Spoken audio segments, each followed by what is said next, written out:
कभी कभी कुछ ऐसा होता है कि इंसान जब बहुत मानता है ना किसी को, तो जिसको माना जाता है वो ये तो नहीं समझता है कि अगला उसे बहुत मान रहा, इज्जत दे रहा, सम्मान दे रहा है। वो उसका गलत फ़ायदा उठाने लगता है और वो काम करने लगता है जो शायद उसे शोभा नहीं देता है।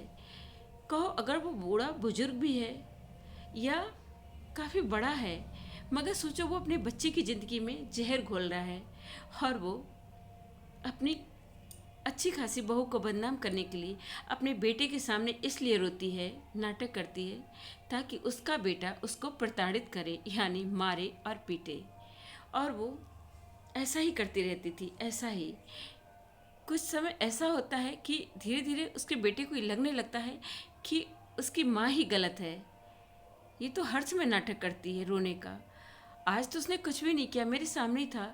माँ झूठ झूठ कह रही है तो उसको लगता है रोज झूठ कहती थी, लेकिन उससे पहले भी वो समझता तो था कि इसकी गलती नहीं होती थी, मगर फिर भी वो अपनी माँ के ही कहने पर चलता था।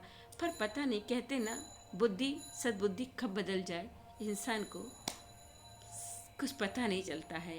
तो कुछ ऐसा ही उसके साथ हुआ और उसको लगने लगा कि आज मेरी माँ जो शिकायत कर रही थी, आज तो सारा दिन मैं घर पे ही रहा, कुछ नहीं किया। तो उसकी माँ नाटक कर करके रोते, यानी यूं ही रोती बेकार की मतलब नहीं, मतलब बिना मतलब में। और रोते रोते ये सोचती है कि मेरा बेटा मेरी तब दिखे और सोचे पूछे क्यों रो रही है। मगर जब बेटा नहीं पूछता है तो उसको लगता है मेरा बेटा बदल गया है। मगर क्या, गलत चीज़ का भी कोई उसूल होता है।